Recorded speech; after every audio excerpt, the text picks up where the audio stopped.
Assalamualaikum warahmatullahi wabarakatuh. Selamat sore pemirsa, apa kabar Anda di sore hari ini? Anda sedang menyaksikan program Markombor. Pemirsa, koperasi yang tumbuh dan berkembang dengan baik sejatinya akan berdampak sekali terhadap kehidupan banyak orang. Salah satunya yakni menjadi trigger pertumbuhan perekonomian pada masyarakat yang bersifat sejahtera dan tentunya masif pemirsa. Namun sayangnya pemirsa, secara umum kita dapat mendefinisikan di Sumatera Utara ini koperasi dengan keberadaan koperasi yang sehat ini mencapai 10%. Lantas apa yang menjadi penyebab dan pemicu? Maka koperasi di wilayah Sumatera Utara ini ada yang sehat dan juga tidak sehat.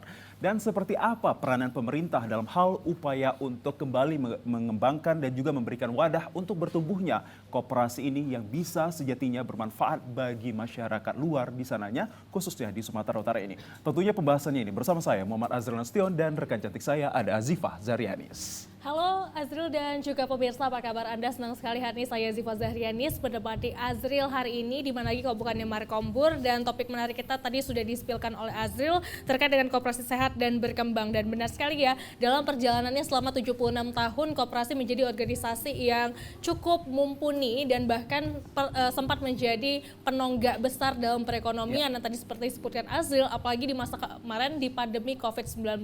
Dan pastinya kita ingin bertanya seperti apakah gambaran koperasi yang ada di Sumatera Utara dan apakah sudah dikategorikan dalam kategori koperasi yang sehat dan berkembang. Tentunya Azril dan juga pemirsa, kita sudah menghadirkan narasumber yang akan menjawab pertanyaan-pertanyaan yang akan kami tanyakan pastinya Azril. Dan ada siapa nih Azril? Terima kasih Ziva atas atensinya, dan pemirsa, untuk mempertajam informasi Anda terkait tema kami langsung memperkenalkan kepada Anda narasumber-narasumber hebat kami. Yang pertama saya akan ajak Anda untuk berkenalan kepada Bapak Unggul Sitanggang MSI selaku Kabid Kelembagaan Dinas Koperasi dan UKM Sumatera Utara. Selamat sore Pak. Selamat sore Pak Asrul. Assalamualaikum warahmatullahi wabarakatuh. Kepada pemirsa TV Resumut dimanapun berada, saya sangat senang untuk kehadiran diundang pada hari ini di acara Markombur TVRI Sumut. Makasih. Kabar sehat pastinya Pak ya? Alhamdulillah udah pasti. Semangat sekali Pak Sitanggang nih. Silahkan Ziva, siapa yang punya sana? Iya, selain dari Pak Unggul, kita juga kehadiran bintang tamu yang luar biasa. Di sini hadir manajer KSP Credit Union Harapan Kita Belawan, dan hadir di sini bersama kita adalah Pak Effendi Damanik. Pak Effendi, apa kabar? Baik, kabar baik. Luar biasa. Sehat ya Pak ya? Pastinya ya. Alhamdulillah sehat. Baik, terima kasih Pak Dan juga Effendi kita harapkan para Pak pemirsa Unggul selalu sehat dan juga semangat dalam menjalani hari, mengingat bahwa kita dihadapkan dengan cuaca yang begitu ekstrim ya belakangan ini. Betul Ziva. sekali Azril. Dan tentunya karena sudah hadir para narasumber di sini, tentu kita ingin bertanya seperti apa mungkin gambaran koperasi secara umum, apalagi terkhusus di Sumatera Utara. Karena memang kita sudah menghadirkan Pak Unggul ini dari Dinas Koperasi dan UMKM Sumut. Tentu saya ingin bertanya nih Pak Unggul, kira-kira saat ini sudah berapa banyak sih koperasi yang ada di Sumatera Utara? Pak Unggul silahkan. Baik, terima kasih kepada Zizi Pak. Zizi. Kurang terima terkenal kasih kepada Ziva ini. pemirsa. Iya benar. Kita berterima kasih kepada semua masyarakat Sumatera Utara. Kita menginformasikan dalam kondisi 30 Maret 2023, kondisi jumlah koperasi di Sumatera Utara menurut data online data sistem ada sebanyak 13.011 unit tersebar di 33 kabupaten kota, yang itu adalah ada binaan nasional, binaan provinsi, dan binaan kabupaten kota sesuai dengan kewenangan masing-masing. Dari 13.000 tersebut hanya sebanyak 5.303 unit yang dapat kita golongkan kepada koperasi yang aktif. Sedangkan dari koperasi yang aktif tersebut yang melaksanakan rapat anggota tahunan sebanyak 1.115 unit, dan yang memiliki sertifikat nomor induk koperasi 1.473 unit koperasi.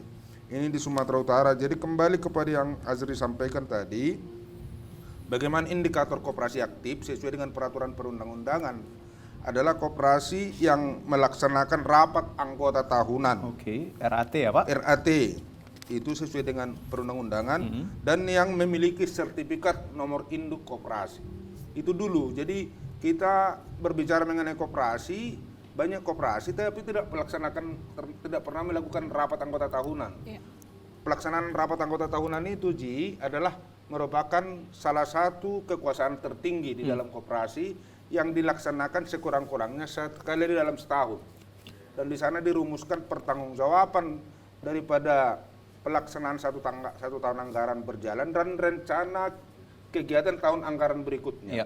Jadi apa yang diputuskan dalam rapat anggota tahunan, itulah yang menjadi kegiatan koperasi itu pada tahun yang akan datang. Jadi koperasi itu sungguh sangat luar biasa dan itu diselesaikan secara kekeluargaan, secara terbuka dan secara demokratis. Makanya dalam rapat anggota tahunan itu sesungguhnya di sana bisa terjadi perbedaan pendapat, perbedaan persepsi, tetapi ketika sudah dirumuskan, itu menjadi satu kekuatan di koperasi.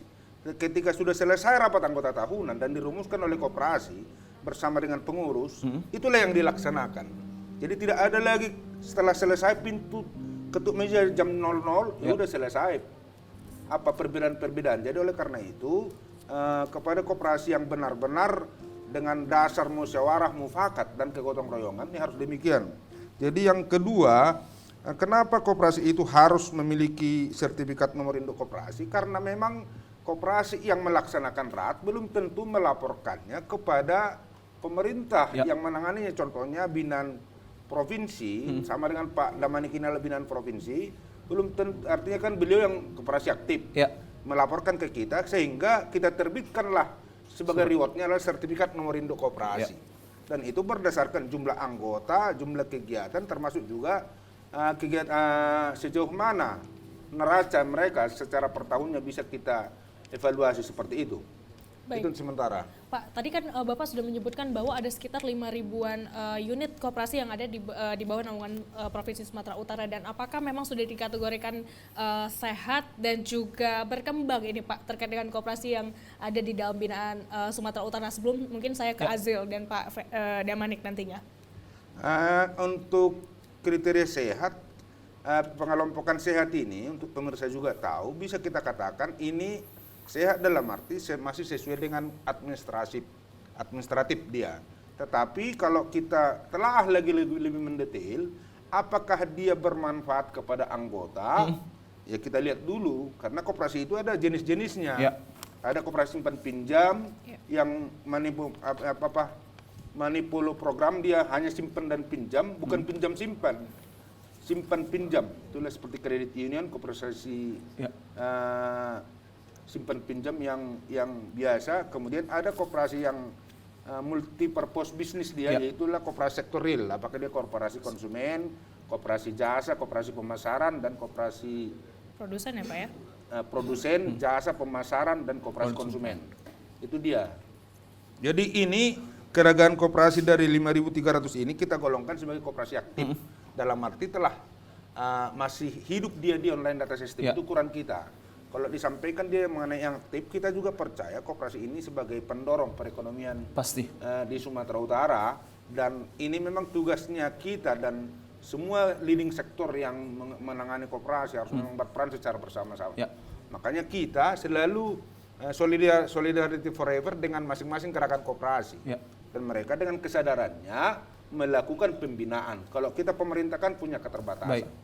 Tentu kita adalah tugas kita adalah regulasi, motivasi, dan termasuk katalisatornya koperasi seperti itu.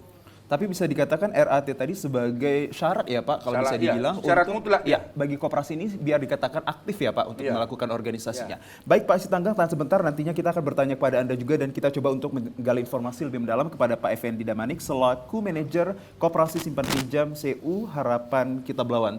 Apa yang telah disampaikan oleh Pak Sitanggang tadi membuka perspektif luas kita terkait bagaimana pentingnya keorganisasian yang dikategorikan aktif tersebut. Lantas kalau dari Bapak sendiri, bagaimana pandangan Anda dan seperti apa menanggapi kehadiran dari pemerintah akan hal ini? Saya pikir rapat anggota tahunan itu menjadi sebuah keharusan, dan pemerintah selalu memberi pengawasan kepada kita dan mengarahkan bahwa rapat anggota tahunan itu harus dilaksanakan setiap tahun. Kami dari KSP Kredit Union Harapan Kita berdiri tahun 1992. Hari ini kami telah berusia 31 tahun. Oke, congratulations. Kami sudah melakukan 30 kali rapat anggota tahunan. Itu rutin kami lakukan sejak berdiri. Hanya 1 tahun pertama berdiri, kita belum bisa mengadakan rapat anggota tahunan, tapi tahun kedua sampai tahun 2023 kemarin, di bulan Maret sesuai dengan aturan pemerintah untuk koperasi primer. Selambat-lambatnya di bulan Maret, maka itu tetap kita patuhi. Jadi kita sudah lakukan 30 kali rapat anggota tahunan. Oke, yang artinya sudah lama juga untuk terlibat akan hal ini ya Pak. Lantas peranan dari Anda sendiri dalam hal manajer KSP Koperasi Simpan Pinjam CU Harapan Kita Belawan ini untuk katanya meningkatkan atau mensejahterakan perekonomian masyarakat, itu sebagaimana peran jauhnya Pak? Iya, Anggota. secara umum koperasi cita-citanya memang seperti itu, dan kami juga mengamini dalam gerakan kredit union. Untuk keberhasilan sebuah koperasi kami ukur dari seberapa besar manfaat koperasi kepada anggotanya. Ya. Walaupun saat ini kami sudah beranggota 65.000 anggota, tetapi ukuran kami sudah berapa orang dari 65.000 ini bisa bangkit secara ekonomi setelah bergabung bersama Kredit Union Harapan Kita. Jadi kita berpikir menyiapkan program-program produk simpanan ataupun produk pinjaman yang sesuai dengan kebutuhan anggota, dengan karakter anggota yang beragam menurut profesi mereka masing-masing. Baik, kalau bisa dibilang kita lihat apa yang disampaikan dari Pak Effendi Damanik ini tentunya juga menyentuh banyak lapisan masyarakat terhadap khususnya pada para anggotanya. Lantas pemirsa, seperti apa lagi diskusi menarik kami kepada Pak Sitanggang dan juga Pak Damanik ini terkait tema kami Koperasi Sehat dan Berkembang, sesaat lagi kami hadir.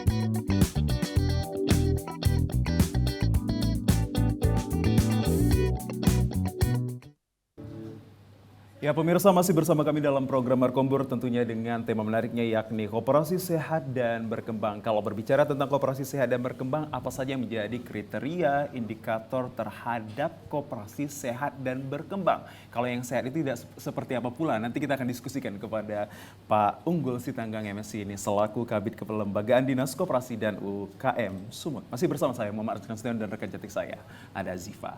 Ya, Azril dan juga pemirsa, dan tadi ya sudah juga disebutkan oleh Azril terkait dengan apa saja mungkin yang bisa kita gali terkait dengan kategori dari Koperasi Sehat ini seperti apa. Kita khusus tanyakan saja ya, nggak usah lama-lama. Silakan deh Pak Unggul terkait Koperasi Sehat. Baik, terima kasih kepada Mbak Zizi Pak. Mbak Zizi ya. Udah sering ketemu tapi suka lupa ya Pak ya. Ingat wajahnya. Terlalu banyak memikirkan koperasi contohnya. Iya. Bagaimana koperasi ini menjadi sokoguru di Sumatera Utara gitu. Jadi pemirsa juga tahu karena masih banyak koperasi yang tidak sehat. Iya. Kalau dia sudah koperasi sehat, udah tertuju pikiran kita kan Mbak gitu. Ya. Bagaimana supaya mau menjadi anggota koperasi kan. Baik. Jadi oleh karena itu, bagaimana kriteria koperasi sehat pada intinya paling tidak memenuhi beberapa indikator, artinya dari aspek permodalannya. Ya. Aspek permodalannya kan bisa yang secara mandiri berdasarkan simpanan pokok, simpanan wajib dan simpanan sukarela, dan ini dikembangkan secara mandiri. Baik secara bisnis dari aspek simpan pinjam ataupun secara bisnis keuangan oleh koperasi sektor real.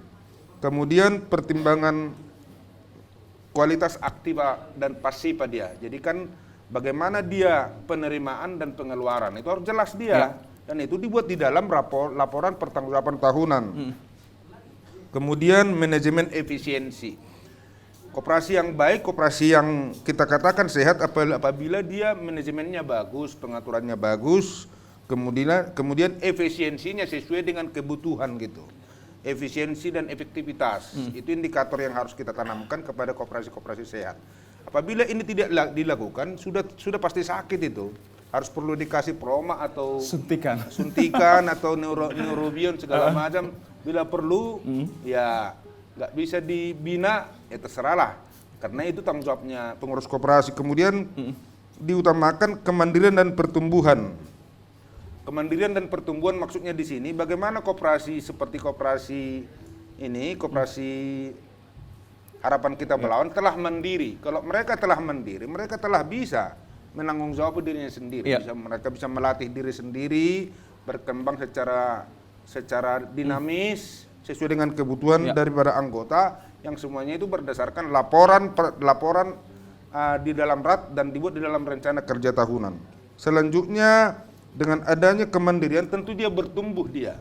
Kalau nggak mandiri dia nggak bisa bertumbuh. Ya. Mandiri dan bertumbuh itu koperasi sehat. Sehingga dengan adanya kemandirian dan pertumbuhan, kita menemukan jati diri koperasi yang sebenarnya. Jati diri koperasi yang sebenarnya adalah untuk mensejahterakan anggotanya. Siapa anggotanya? Anggota masyarakat. Ya. Kan jangan dibilang masyarakat ini yang menjadi anggota koperasi.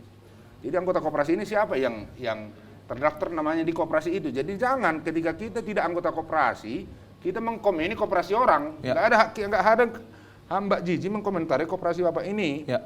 Tetapi mempelajari boleh.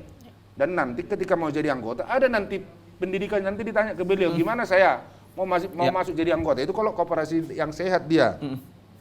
Kemudian salah satu hal yang penting yang kita lihat dalam melalui koperasi untuk koperasi yang sehat adalah dari laporan. Ya. Dari laporan keuangan koperasi. Laporan keuangan koperasi yang disampaikan di dalam secara rutin. Mungkin kalau koperasi itu memiliki cabang atau unit ke pusatnya, kemudian itu nanti secara tahunan dikirimkan ke kita. Oke. Jadi suatu saat kan kita juga bisa melakukan secara mandiri penilaian kesehatan koperasi, Penkes namanya, Penkes koperasi. Kemudian bagaimana cara agar laporan keuangan koperasi bagus? Maka dalam proses ini pengurus harus memiliki keterampilan SDM. Ya. Jadi koperasi-koperasi yang sudah mandiri dia dan bertumbuhnya secara alami, dia sudah memiliki standar bagaimana penguatan kapasitas SDM-nya. Ya. Tidak begitu saja, sudah punya indikator bagaimana dia anggota yang seperti ini. Makanya kalau dia di koperasi simpan pinjam, tidak semena-mena dia bisa memberikan contoh baru anggota langsung kasih sekian. Enggak. Ada indikatornya. Karena ini menyangkut kepercayaan sehingga koperasi itu tetap sehat. Ya. Gitu. Jadi banyak juga anggota koperasi yang saya sudah menjadi anggota tetapi dia terus pasif. Jadi keanggotaan koperasi yang benar adalah koperasi yang proaktif. Ya. Anggota koperasi yang menjalankan roda organisasi bisnis koperasi. Sehingga ke generasi-generasi sekarang juga harus memahami bagaimana koperasi yang bagus. Kemudian bagaimana koperasi yang kita katakan bagus adalah koperasi yang ekonomi akuntansi dan memiliki manajemen risiko. Oke. Koperasi yang profesional dan sehat memiliki manajemen risiko. Saya pastikan banyak koperasi-koperasi yang sudah maju itu sudah ada manajemen risiko. Bagaimana dia mengaturnya ini? Kalau apabila mereka punya analisa SWOT gitu. Itu jadi profesionalisme koperasi yang mandiri, yang unggul adalah koperasi yang memiliki manajemen risiko. Salah satunya bisa kita buktikan kepada KSP CU Harapan Cita Belawan ya Pak? Iya, salah satu karena makanya ketika dia sudah memiliki kemandirian, orang percaya. Ya. Percaya sama koperasi. Dan ini secara berjenjang lagi. Ketika sudah percaya orang nggak pergi lagi ke rentenir yang nggak jelas itu. Jadi dia akan ke koperasi. Koperasi ini kuat, tentunya kan akan menyebar kepada banyak orang gitu. Jadi harapan saya juga kepada masyarakat Sumatera Utara, silahkan menjadi anggota koperasi, tapi lihat koperasinya. Koperasi yang sehat apa enggak? Tidak bodong pastinya. Nah, jangan bodong dia, nanti jadi kuperas. Jadi tolong artinya kami juga sebagai yang menjadi motivator dan sebagai regulator di Sumatera Utara menghimbau kepada masyarakat melalui acara ini dalam Markombur ini dan di gede-gede tua pun dimanapun itu contohnya silahkan masuk menjadi anggota koperasi, tapi koperasi yang memiliki badan hukum dan koperasi yang sehat. Pastinya. Jangan asal kok ini koperasi saya bagus katanya, yang bagusnya di mana gitu loh, sehingga nanti uangnya yang di situ jelas dia, processing bisnisnya jelas gitu loh. Itu antara lain, Mbak. Kira-kira kalau masih ada lagi, sangat senang kita bicara koperasi ini. Pasti Pak, banyak hal yang akan kita bicarakan terkait koperasi ini. Namun saya coba untuk mendalami kepada Pak Effendi Damani ini. Tadi banyak sekali ditunjuk bahwa Bapak koperasi yang dipimpin oleh Pak Effendi Damani ini tadi sudah pasti memiliki manajemen risiko dan pastinya bisa bertumbuh mandiri dan bertanggung jawab. Apakah demikian hal tersebut juga Pak implementasinya di pengelolaan Anda? Ya, itu sudah menjadi keharusan sehingga kita bisa bertahan. Asik. Kalau memang kita tidak memiliki manajemen yang baik, makanya banyak sekarang ini koperasi semangatnya di awal-awal, tapi nggak begitu lama bubar. Hilang padam apinya. Padam. Jadi kita sudah tak ada jejaknya. Kita sudah 32 tahun membuktikan kepada seluruh anggota bahwa kita koperasi yang selalu bertumbuh dan selalu memperbaiki layanan kita kepada anggota. Dan saat ini juga kami sudah melayani anggota secara digital juga. Wow. Ya, Udah berinovasi pasti. Ya, sehingga anggota bisa mengetahui, mencek saldonya, saldo simpanan dan pinjamannya real time melalui aplikasi yang kita bagikan ke anggota. Baik, menarik Cara sekali. inovasi. Ya, masih berbicara kepada Pak Effendi Damanik sebelum ke Ziva. Pak, ini saya mungkin mewakili dari pemirsa di rumah sana, ini menjadi anggota itu apakah kriteria yang dibutuhkan dan seperti apa yang bisa masuk dalam anggota di KSP CU Harapan Kita Belawan ini? Seperti apa kriteria masyarakatnya atau anggotanya? Yang pasti sesuai dengan legalitas badan hukum yang kita miliki, tentu dia harus berdomisili di Sumatera Utara karena badan hukum kita itu binaan dari Provinsi tingkat 1 Sumatera Utara. Kemudian kalau dari segi usia, kami selama ini menerima anggota dari sejak lahir. Sejak lahir. Iya, kami nyebutnya anggota luar biasa, tetapi mungkin ke depan kita akan ada perubahan sesuai dengan Tuntutan zaman. perubahan permen, peraturan menteri yang saya dengar ini ada perubahan tentang usia, harus yang sudah bisa bertanggung jawab secara hukum. Baik. Jadi nanti ke depan anggota kita semua menjadi anggota biasa Oke. yang usia sudah di atas 17 tahun. Baik. Dan yang pasti di kita itu dia harus bersedia mengikuti ketentuan, aturan-aturan termasuk terkait pendidikan dasar anggota. Jadi setiap anggota yang mau masyarakat Untuk yang mau menjadi bergabung dengan kita, dia harus ikut dulu pendidikan perkoperasian Diklat. yang kita lakukan di CU Harapan Kita. Baik. Baik Pak Effendi Damanik, terima kasih atas perspektif dan juga pengetahuannya. Lantas sesaat lagi pemirsa kita akan juga coba untuk menggali lagi informasi apa yang menjadi indikator ataupun tolak ukur suatu koperasi ini bisa dikatakan sukses ataupun berhasil pada anggotanya. Sesaat lagi pemirsa.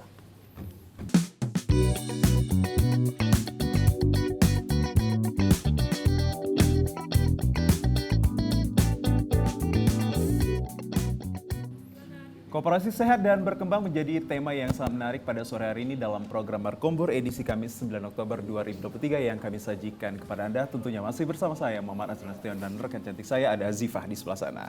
Ya betul sekali Azril, dan tentunya kita ingin bertanya sejauh mana tadi kita sudah membahas terkait dengan koperasi sehat dan tentunya kita ingin mengetahui seperti apa, sejauh mana dan langkah apa saja yang diambil oleh pemerintah Provinsi Sumatera Utara dalam membina dan juga menjadikan koperasi yang ada di Sumatera Utara menjadi koperasi yang sehat dan berkembang. Pasti. Kita langsung tanyakan kepada Pak Unggul. Silakan Pak. Baik, apa langkah-langkah yang dilakukan oleh pemerintah, baik itu pemerintah tingkat pusat, tingkat provinsi maupun kabupaten kota dalam mengarahkan supaya koperasi tetap sehat. Paling yang pertama dan utama, kita setiap saat memonitor lewat online data system. Ya. Secara digital.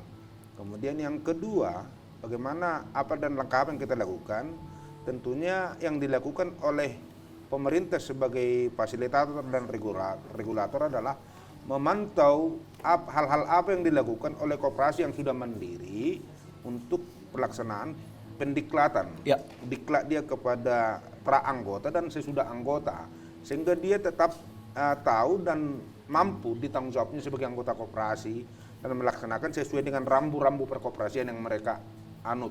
Kemudian kalau di pemerintah, baik di tingkat provinsi maupun di tingkat kabupaten kota, untuk binaan provinsi kita secara permanen secara rutin melakukan setiap tahun pembinaan, tetapi tidak bisa secara keseluruhan. Pembinaannya bentuk Pembinaannya apa? dalam bentuk pelaksanaan semacam diklat kepada pengurus, kepada manajemen, kepada koperasi yang sedikit-sedikit sakit, bagaimana supaya sehat, kepada koperasi yang lebih yang sehat tapi menuju koperasi yang berbasis digital. Ya.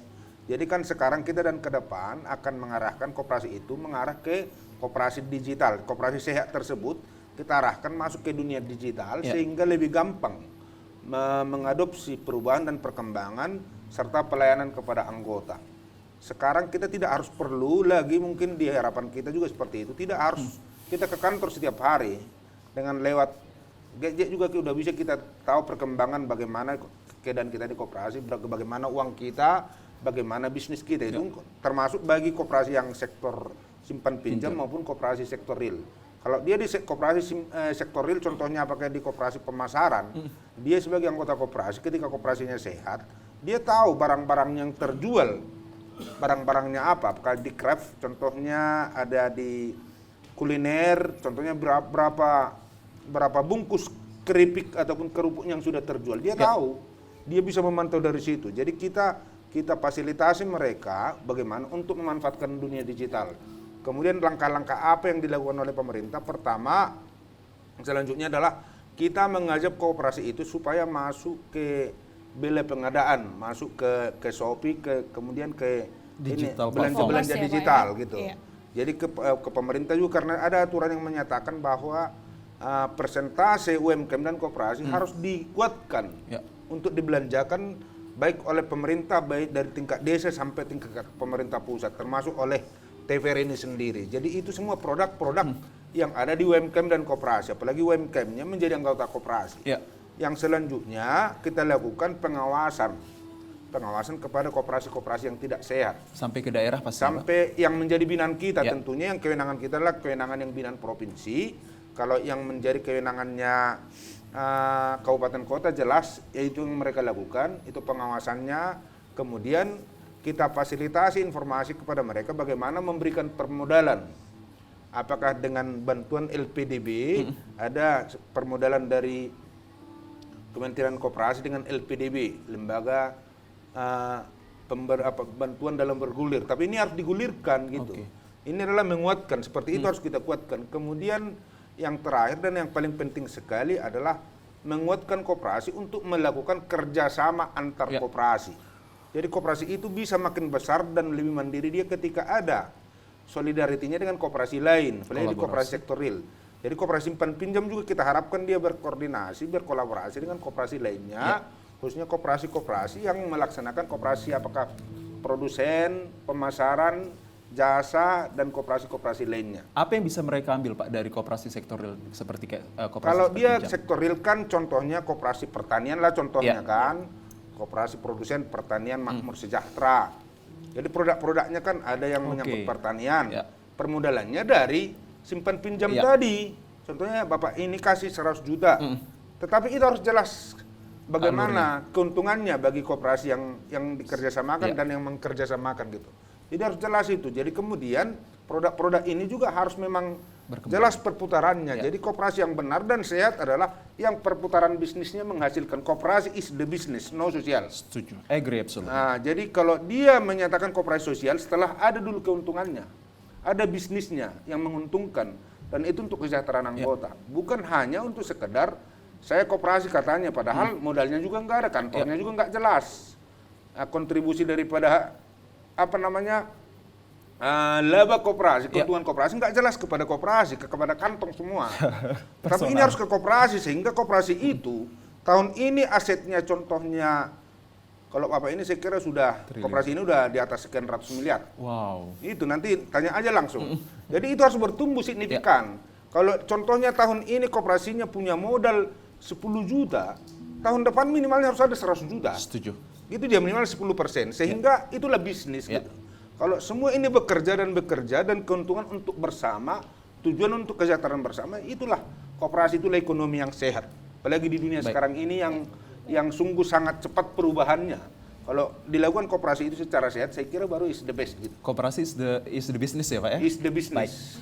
Baik pemirsa, berbicara tentang koperasi sudah seyogianya kita pasti ingin mengetahui terkait sumber permodalannya ini dari mana yang bisa nanti untuk keanggotanya ini juga bisa mengaksesnya.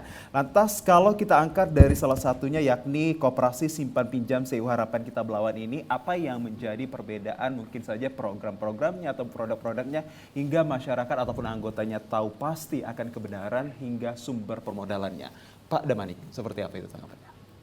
Baik, untuk permodalan di KSP CU Harapan Kita untuk sampai saat ini masih swadaya. berdiri di kaki sendiri. Terima kasih kepada dinas yang selalu menawarkan untuk mau membantu, tetapi hingga hari ini CU Harapan kita itu masih mengambil prinsip swadaya, berdiri di kaki sendiri. Wow. Jadi permodalan kita di sejak awal itu murni bersumber dari anggota hingga hari ini. Itu kita kembangkan melalui simpanan anggota. Sudah ada 100 miliar seperti yang dikatakan Pak Sitanggang tadi Pak? Atau 1 triliun Atau bahkan? mungkin lebih ya sepertinya. Ya, Dari senyumnya menggambarkan ya. di atas 100 miliar, di bawah 1 triliun lah, Oke. belum. Baik. Dan rencananya merendah.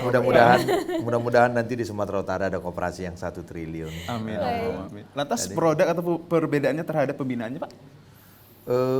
Kalau pembinaan seperti tadi yang kita sampaikan di awal sebelum masuk, kita harapkan dia ikut pendidikan calon anggota. Oke. Setelah ikut dan mengetahui syarat-syaratnya supaya masyarakat yang masuk jadi anggota koperasi itu benar-benar kenal, benar-benar tahu koperasi apa yang diikuti.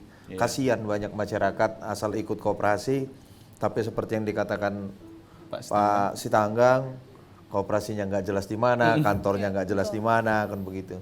Kalau kita sampai sekarang berkantor di Belawan dan punya tempat pelayanan ada 10 di Kota Medan dan Deli Serdang. Dan itu semua kantor milik sendiri, tidak ada yang nyewa. Milik koperasi. Milik koperasi semuanya.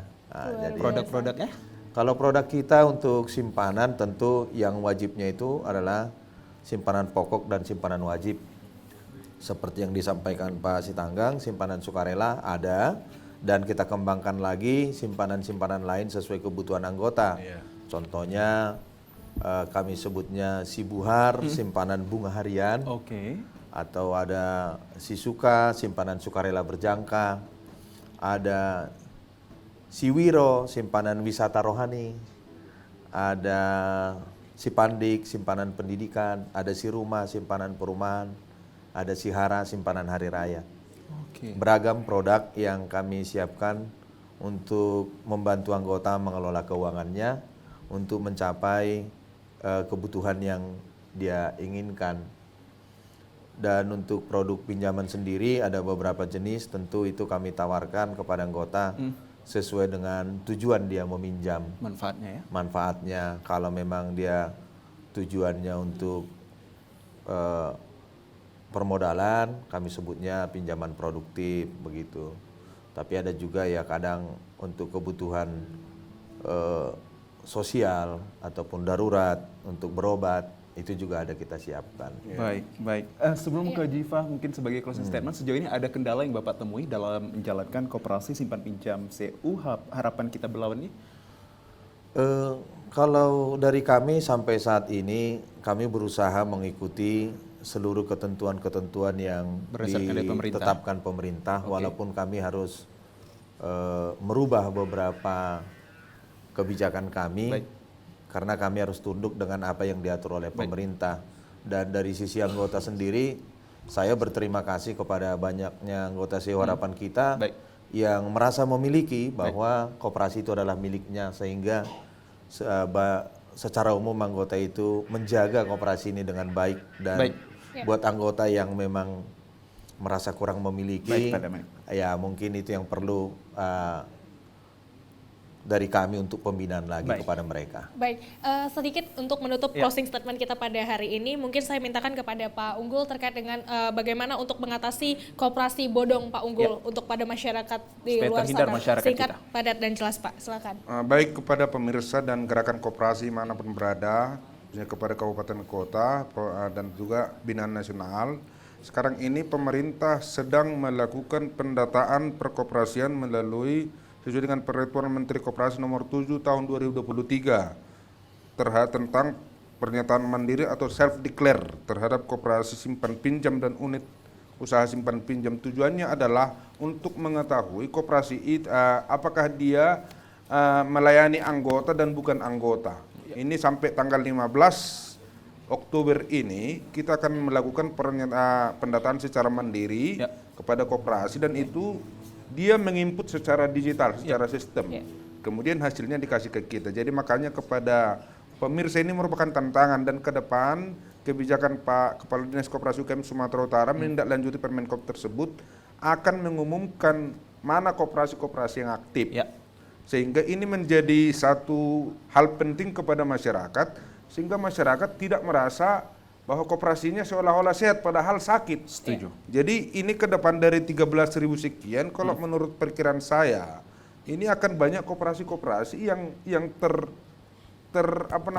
tereliminasi secara sendiri. Makanya hati-hati kepada semua anggota masyarakat supaya menjadi anggota koperasi yang berbadan hukum yang benar dan memiliki tanggung jawab yang benar. Tantangan sedikit lagi bagi kami adalah bagaimana kita meminimalisir koperasi-koperasi yang bodong contohnya, dan karena jangan ketika bermasalah datang ke kita, tapi ketika enak-enaknya yang nggak tahu kita kan begitu kan. Benar. Jadi maunya pas masa enak dan masa sakit, ayo kita solidarity forever, membangun koperasi itu is the business gitu. Forever. Cerdas artinya ngajak masyarakat ya. Iya. Dari Pak Damanik, singkat dan padat Pak untuk memilih masyarakat kita untuk terhindar dari bodong. Singkat dan padat. Pilihlah koperasi yang tadi seperti disampaikan berbadan hukum, kalau boleh masuk menjadi anggota koperasi jangan karena iming-iming. Tapi lihatlah sudah sejauh mana anggota koperasi itu bisa mensejahterakan anggotanya, melihat anggota-anggota yang sudah sejahtera, mungkin yang lain juga mau ikut sejahtera. Baik, terima kasih atas informasi yang diberikan langsung dari Pak Unggul Sitanggang dan juga disusul dengan Pak Effendi Damani. Kita ucapkan atas kehadirannya ini banyak terima kasih yang telah mengedukasi masyarakat luas sana terkait tema kita koperasi sehat dan berkembang. Demikian pemirsa Markombor edisi Kamis 9 Oktober 2023 yang bisa kami persembahkan ke hadapan Anda. Saya Muhammad Azrul Setiawan. Dan saya Ziva Zahrianis pamit undur diri dari hadapan Anda. Terima kasih dan sampai jumpa. Sorry.